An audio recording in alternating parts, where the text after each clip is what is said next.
이런 이슈들 중에서 제가 특별히 이 불평등, 불균형에 대한 문제를 말씀드리려고 하는데, 그 중에서도 이 돈과 관련된 불평등, 불균형 얘기를 좀 해보려고 합니다. 돈의 이슈를 제가 먼저 꺼낸 이유는 돈이 행복에 중요하기 때문이기도 할 뿐만 아니라, 이 이슈는 개인적인 노력과 사회적인 노력이 다 같이 필요한 영역이기 때문에 이 두 가지의 중요성을 보여줄 수 있는 아주 좋은 주제이라서 제가 돈 얘기를 먼저 하려고 하는데요. 행복에 대해서 조금이라도 관심 있는 분들은 돈과 행복에 관한 문제에서 이 이스털린 역설이라는 말을 여러 차례 여러분이 들어보셨을 겁니다. 이 문제를 다루지 않고 돈과 행복의 문제를 사실 다루기는 어렵습니다. 이스털린 역설이란, 이스털린이라는 경제학자가 발견한 사실에 붙여진 이름인데요. 돈이 과연 인간을 행복하게 만들 수 있는가라는 질문에 대해서 이스털린이라는 경제학자는 다음과 같이 생각을 한 겁니다.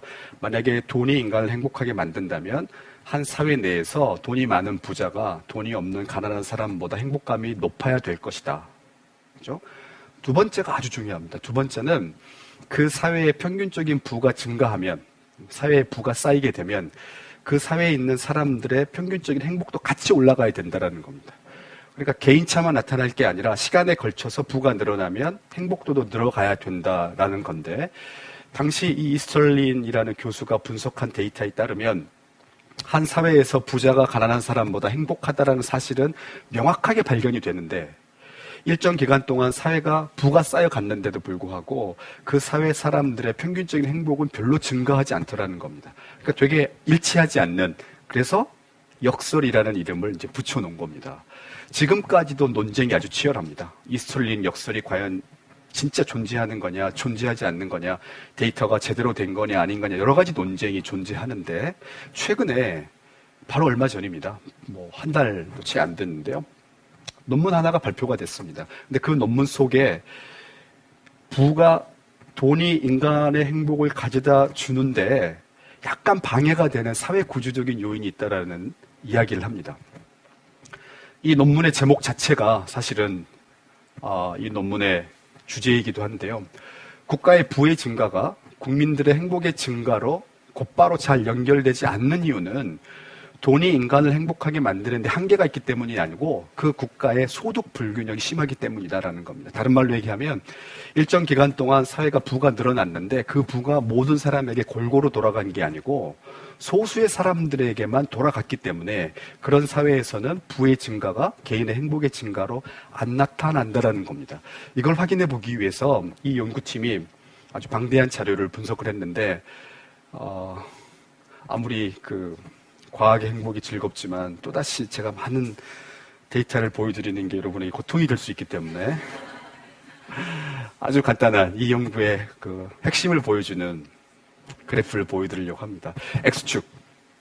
X축이 이런 소득의 불평등, 부의 불평등을 보여주는 지니 개수가 X축에서 오른쪽으로 갈수록 그 사회에서 부가 불평등하다, 격차가 심하다 이렇게 보시면 될 것 같아요. 그러니까 오른쪽으로 갈수록 안 좋은 겁니다.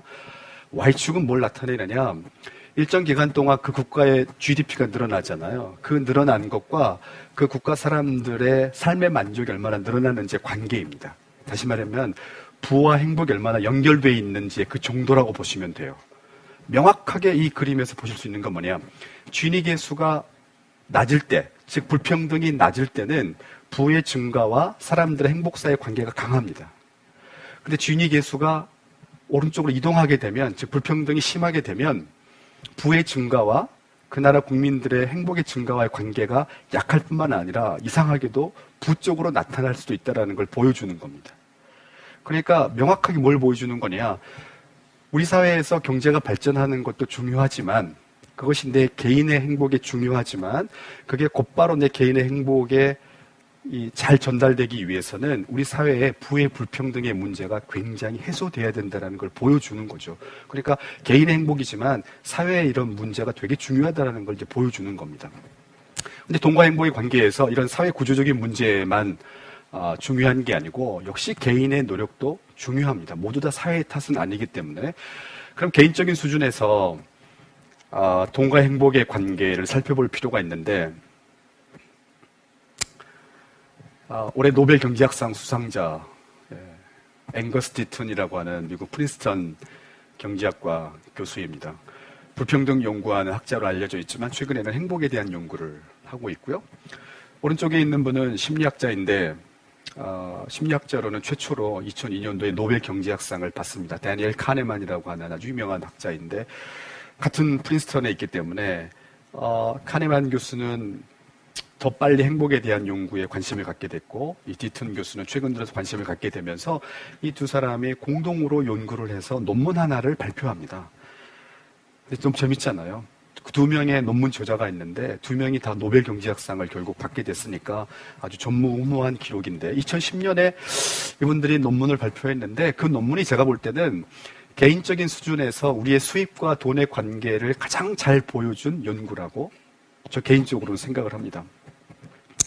좀 머리 아프시겠지만 또다시 여러분 그래프가 주는 미학이 있습니다. 그래프가 주는 아름다움이 있어요. 이 그래프에서 X축은 그 사람의 연 수입입니다. 그래서 오른쪽으로 갈수록 연 수입이 늘어난다는 건데요. 지금 선이 여러 개가 있는데 이 가운데 있는 여기 이렇게 사다리라고 이름이 붙여져 있는 선이 하나가 있습니다. 그 사다리라고 되어 있는 거는 자기가 자기 삶에 대해서 얼마나 만족하는지를 나타내는데 그걸 왜 사다리라고 얘기를 했냐면 그 척도가 사다리 모양으로 되어 있습니다. 보시면 수입이 늘어날수록 계속해서 올라갑니다.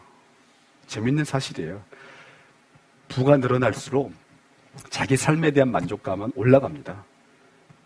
돈이 늘어나면 불만족스러워진다라는 거는 그런 사람이 있을 수는 있지만 평균적으로는 맞는 이야기는 아닙니다. 그런데 이 학자들은 제가 첫 번째 시간에 말씀드렸던 것처럼 행복을 정의할 때 하나로만 정의 내리지 않았어요. 삶의 만족으로만 측정한 게 아니라 기분으로도 측정을 한 겁니다. 그래서 맨 아래에 있는 곡선을 보시면 스트레스 프리, 스트레스가 없는 감정 상태. 중간을 보시면 not blue, blue가 우리가 우울하다는 감정이잖아요. 우울하지 않은 감정인데 보시면 일정 수입, 그 소득선까지는 소득이 늘어날수록 기분도 좋아지죠. 그러다 어떻게 됩니까? 그 다음부터는 굉장히 일정하게 머무르는 패턴을 보입니다. 그러니까 돈이 우리를 행복하게 개인적인 수준에서 만들어줄 수 있느냐? 크게 보면 yes예요. 그러나 약간의 no가 붙는 거죠. 무슨 no입니까? 감정은 돈이 그렇게 크게 좌지우지 않는다. 일정한 선을 벗어나게 되면 이 연구를 이제 발표하게 됩니다. 그래서